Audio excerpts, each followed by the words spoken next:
Good morning. This is Tracy Hales Vass, right on Four Corners on KSJE 90.9 FM. Today, I'll be talking to Sue Boggio and Mare Pearl about their Esperanza Trilogy. Good morning, Sue and Mare. Good morning. Good morning. And you are talking to me from Albuquerque area? Yes, we are. Well, I have to say I really did enjoy the Esperanza Trilogy. I read all three of them and really got attached to the characters, and the whole story was very moving. I enjoyed it a lot. Thank you. So, when you started out writing Sunlight and Shadow, the first book, you didn't think that you were going to continue it into a trilogy. Right. We had no idea. We wrote it. We'd written a couple of others just to sort of get started writing together again. We'd written together as children and adolescents. Uh-huh. And Mare relocated to Albuquerque area, so we were able to actually get serious about it. And we wanted to write a love letter to New Mexico. And that's where Sunlight and Shadow came from. We really wanted to celebrate the people and the food and the terrain and La Familia. And Mare was living in the South Valley, far South Valley, and had goats. And why don't you talk about that for a minute? Well, actually, I was in the South Valley, and I had goats, and it was just beautiful down there, and it was on the ditch, and we were just inspired to tell people how beautiful our lives were living here in New Mexico. And I had these neighbors that did cockfighting. Oh. And it was awful. Oh, no, right outside my bedroom window were about 150 roosters. Oh, my gosh. Crowing all the time.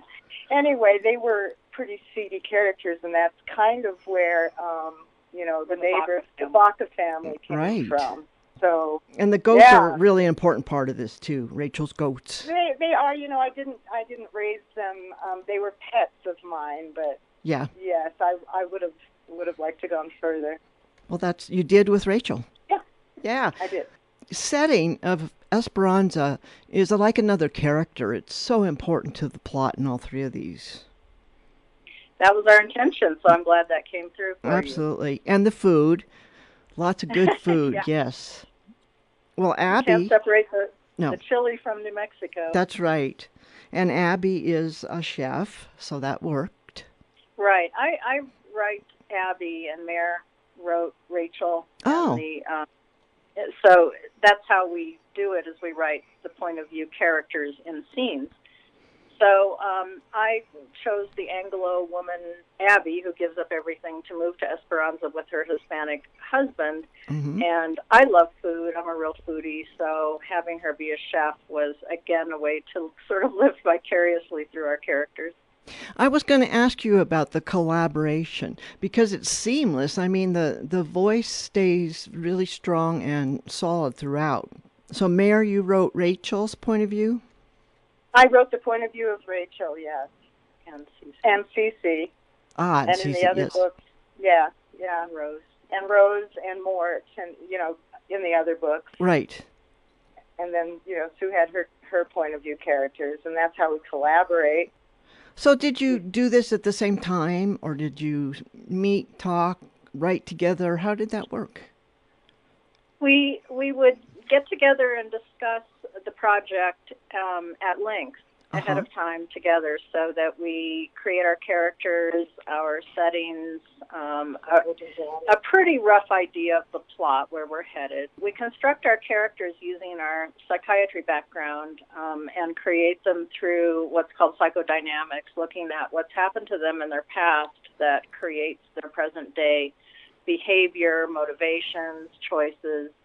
So we would get together then when we really start the actual writing process. We'd get together once a week. We would each read aloud to each other the scenes that we had written for that week with our characters, and then we give each other feedback. And I think reading out loud is a really helpful thing for writers. If you're a solo writer, you can read out loud to yourself or your husband or your dog. You need to hear the words out loud, to hear the dialogue and hear what's working, what isn't.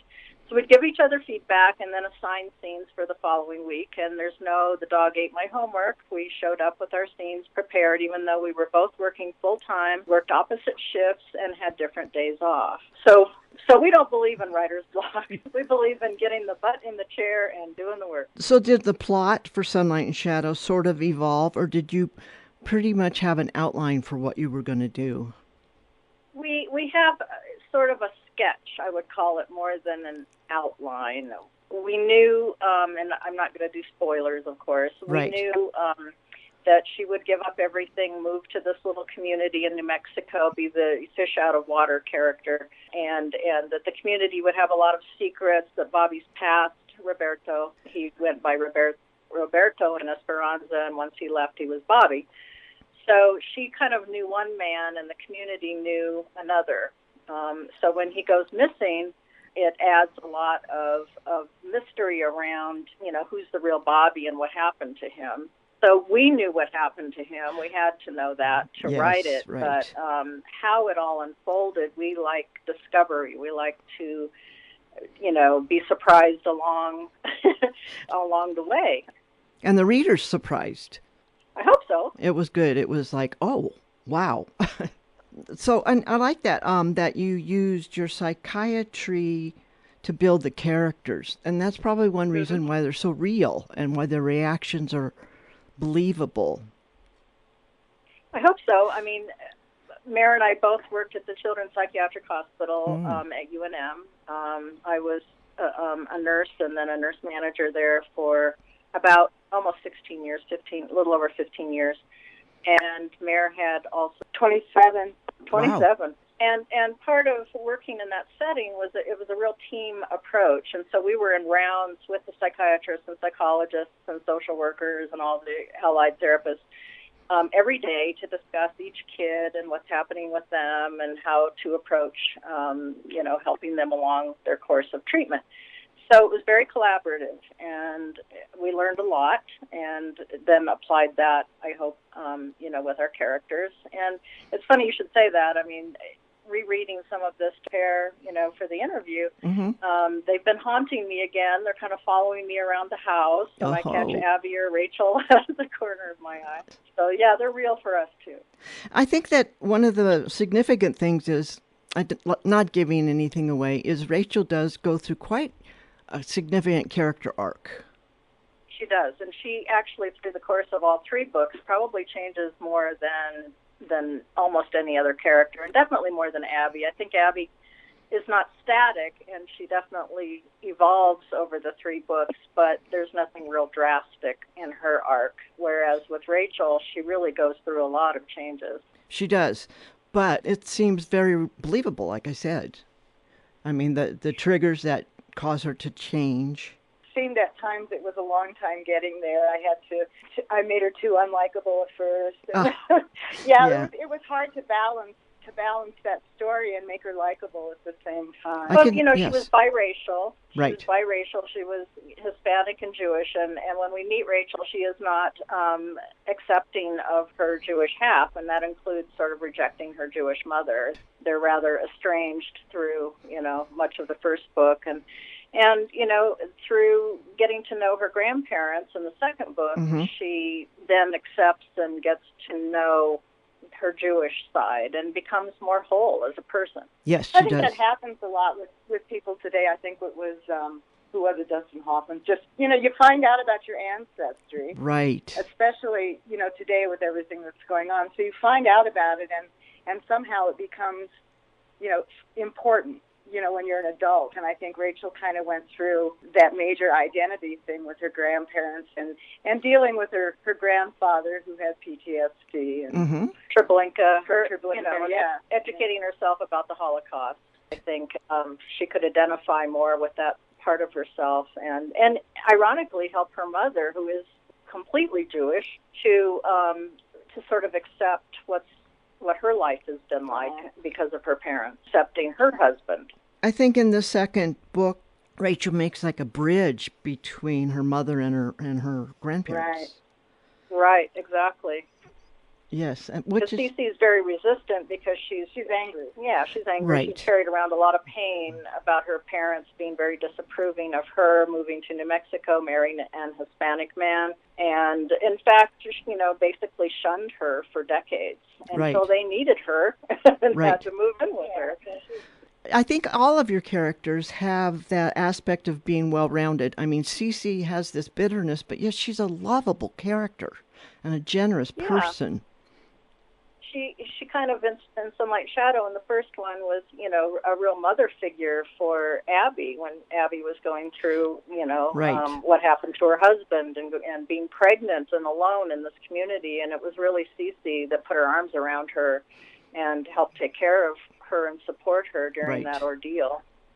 In the last book, Long Night Moon, one of your characters says something to the effect of, like sunlight and shadow, the people around here are light and dark.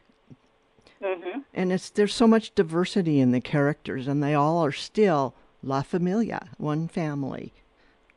Yeah, that's another thing is, we're in our 60s, and I think as you go along in life, you realize that there's birth family that, of course, you love and cherish, but along the way, you meet family that become as, almost as significant as your birth family. And so that community in Esperanza and the Silvas and the Vigils, kind of become one extended family. Yes. With their conflicts. Part of the beauty of, I think, living in New Mexico, because we're so, tri-culture here. Yes. And we're so accepting, of everyone. I don't feel particularly put upon by anybody, and everybody's so accepting. Right. That, Well, we've had hundreds of years to try to figure out how to get along. That's right. Here in New Mexico. That's true. We are a melting pot. I love that about this place. Me too. Yeah. This might be a good time to read for us.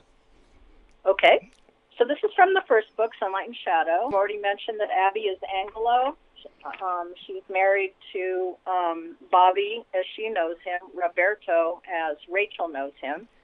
So Rachel is half Jewish and half Hispanic, although she identifies 100% with Hispanic at this point in the story.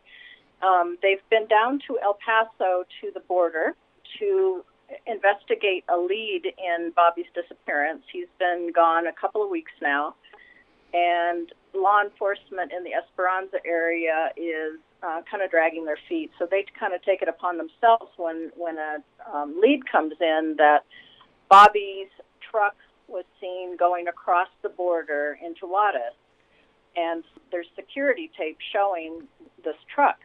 So they go down to see what this means.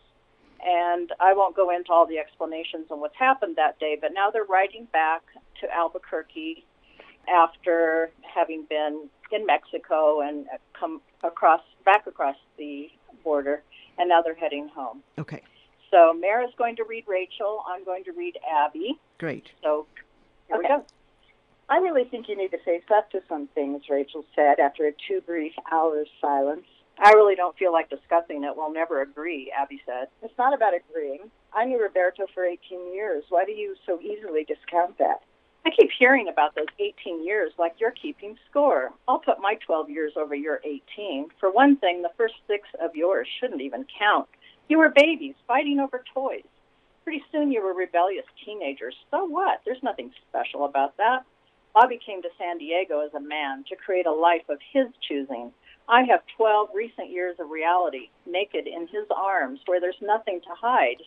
He would talk all night sometimes. We had no secrets. After he first left, he wrote to me. He talked about how much he had to deny about himself to fit in, how he was afraid of losing his identity, how people called him Bobby, and he hated it. But what could he do? He didn't want to come home and prove his father right. Ricardo swore he wouldn't make it out there, and Roberto was never going to give him the satisfaction of failing. He met me, Abby said. He fell in love. Yes, Rachel said. He became Bobby for you. Instead of it just being a name to feel separate from, it became an identity he grew into. He wasn't just fooling you, he fooled himself, and it worked for a long time. Abby threw up her hands in frustration. You think you have it all figured out. Just tell me. Lay it out there instead of conducting this stupid debate. Well, I'll tell you what I believe, but first you have to get out of your arrogant white mindset. Abby wanted to fire something back about Rachel's arrogant Hispanic mindset, but her curiosity gave her self-control. Go on.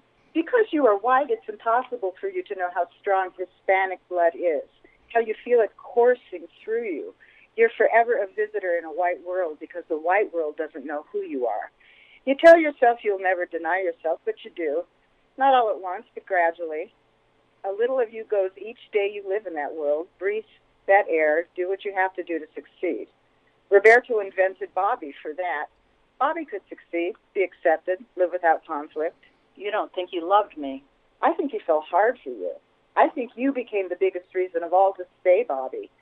But what you fail to see is, it isn't that this man changed from the man I know into the man you married. I believe he split himself in two and let Bobby run things, hoping that Roberto would go away forever. Abby watched the sun begin to skim the horizon. Car headlights were turned on.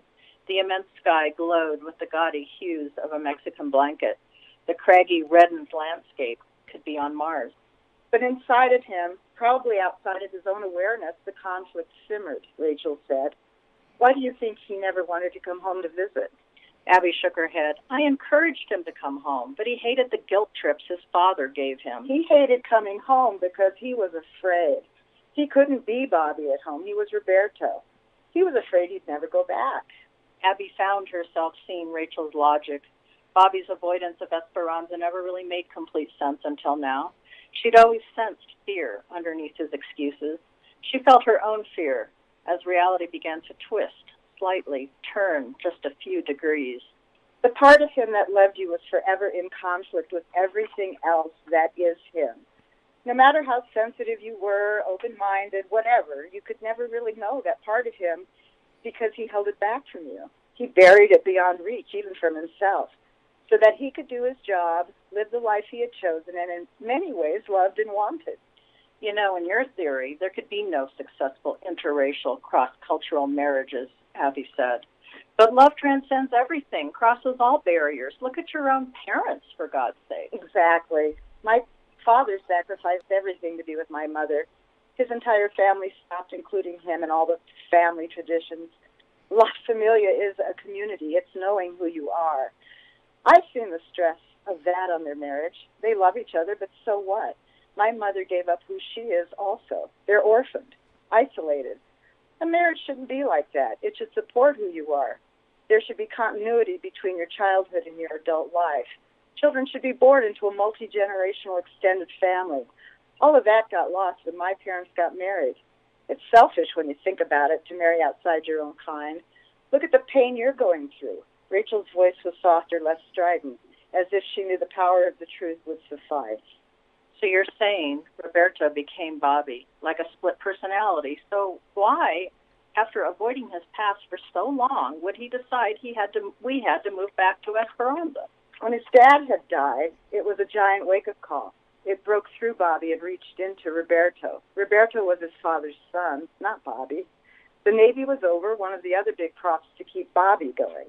Bobby was defined by these external worlds that were disappearing. Roberto had to come home to bury his father. Then you add the biggest thing of all, his own impending fatherhood. He told you he had to raise his child Esperanza, right? Only after his father died did he mention Esperanza. His father's death brought Roberto back to life.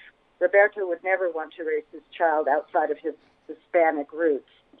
Abby let the sound of the tires on the road hum inside her weary head. It was dark now. The dashboard's controls glowed like the tiny bridge in a miniature spaceship, hurtling them through space and time. Tell me about the words you and Roberto had just before he left, Rachel said. Abby paused, not wanting to give Rachel any more ammunition, but then, as she saw the dreadful scene play in her mind, she felt her voice rise voluntarily from her throat, his words claiming a life of their own. He said his father had been right, that the white world would poison him and his soul would forget what is right. Abby quoted him word for word, words she hadn't even remembered until this moment, words she hadn't really heard until now. Rachel took in a small breath that in the silence became a gasp. Abby kept her eyes on the road. The stripes of the highway pulsed. The asphalt flew beneath them. the headlights could only shine so far, and beyond that was a vast darkness. Very good. Yeah, that sums up something that's going on between them. Mare wrote Jill, and Sue, you wrote Abby. Abby. Well, how did you write this scene? I think I had a rough draft of it, and then we kind of, when we do our read out loud moments with each other and read the scenes, then we kind of incorporate the feedback. Would she say that? How do you think she would say that? Does it sound like Rachel? We go through that as the dialogue because it's in her scene and in Abby's point of view. But we do give each other feedback on if the dialogue sounds, because we each have to write each other's characters in our scenes. I mean, right. This is the world of Esperanza, and so if Abby's usually interacting with the Vigils, I'll be writing Mare's characters, so I need to know them as intimately as she does.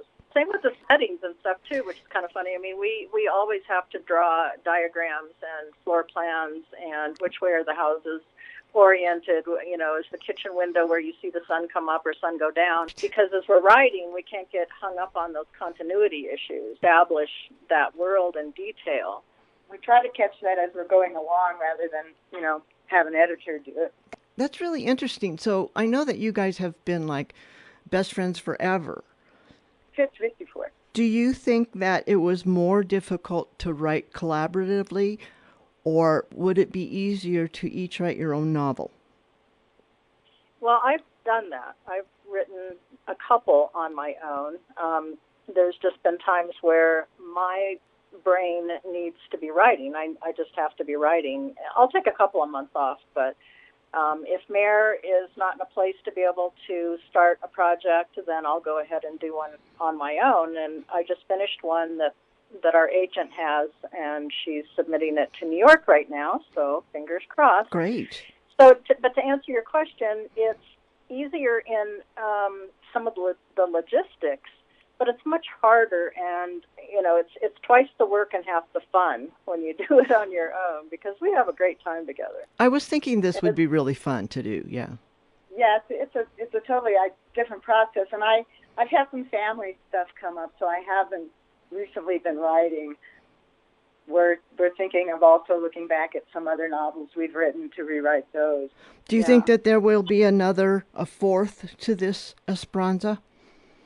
When we wrote Long Night Moon, it was with the idea of wrapping up the story and do the trilogy. University of New Mexico Press generously published all three. Sunlight and Shadow was originally published by Penguin, New American Library in New York in 2004. And we wrote a growing season after that. Our editor orphaned us by moving on to romance, and we kind of got lost. So luckily, UNM Press was looking for what they called quality regional literature and fiction. And so we met with them, and they read Sunlight and Shadow, and then they were excited about doing a growing season. And then they decided to do a new edition for Sunlight and Shadow so that they could be released pretty much together. And then Long Night Moon came after that. But at this point, I think we're done with those three. We have a book that Mare was alluding to that we might do some work on and see where we can take it, and it's based on our work at the Children's Psychiatric Hospital. And the title of that is Hungry Shoes, which is from a Zuni slang term for shoes when they begin to separate, when the sole pulls away from the top of the shoe. Oh. That's a hungry shoe. I wanted to mention about growing season. They take a trip, Abby and her friend take a trip to Ojo Caliente through Jemez Springs. I love that. You really describe the terrain and the atmosphere and the scenery beautifully there. We really go on that trip with them. Yeah, I like that a lot. And that that's one of my favorite parts of New Mexico. I love Ojo Caliente, and the whole area is so beautiful. It is, and you really capture that. So I wanted to take the reader there along. If Bobby or if Abby and her new friend were going to have this getaway, I want to again have the setting be another character in the story. Yes, definitely is. So what genre do you call these? Good question. What genre? UNM Press calls them literary. I can see I think that, they're yes. very accessible for literary. Mm-hmm. There's some books referred to as literary that are not as plot-oriented probably as we did in these. So when New York first published Sunlight and Shadow, a New American Library, it was packaged as an Oprah book, as a book club book. It had the questions at the back and, the interview with us. And it was at that time period where, it was very big to have, start the book clubs and have discussions. And we've done quite a few book clubs. I think our books adapt very well. So any readers out there that want writers who will actually come to your discussions, yes. we do that. We enjoy doing that. Good to know. Well, all of these individually have won awards, right? Yes. Yes, all three, which has never happened before. Each one won through the New Mexico, Arizona Book Awards. Each one was singled out for the Tony Hillerman Award for Best Fiction, meaning great. They took all the scores, they do it numerically, all the scores of all the fiction books, and it rated the highest out of all the categories. Wow. Well, congratulations on that. Thank you. Well, Ann Hillerman's been a real supporter for us, and before that, Tony. We worked with Tony quite a bit, and he actually did a blurb for the first edition of Sunlight and Shadow, where he said to me, I'll never forget it on the phone one time, I never could figure out what happened to that guy. And he writes, and he was quite the mystery writer, so we had him fooled until the last That's case. Good. That's perfect. Yeah. And so what's next? Well, I'm hoping to get a phone call from our agent saying that she has sold my new one, which is called Altura House, and it's based on two characters, female characters. I always have to have the two, I guess, even if Mare isn't joining me on the project. So I have an 18-year-old girl who's homeless because her father was an Iraqi war vet and had severe PTSD and just couldn't care for her, and she had a kind of a rough time. So she becomes homeless, and one night she meets a 66-year-old woman who's the widow of a Vietnam War vet whose life was torn asunder by that war and by her husband's condition when he came back from Vietnam. Their lives intersect, and then the story unfolds from there. So we had worked with a lot of kids that had post-traumatic stress disorder from their own abuse, but I needed to do a lot of research to look at PTSD in veterans and in war situations. And plus, we kind of grew up during the Vietnam War era, so needing to research that was a real interesting journey for me. I actually spent 3 years working on that project. Well, that sounds like a really interesting project. And like the Esperanza trilogy, you have not just a mixture of races, but the mixture of ages.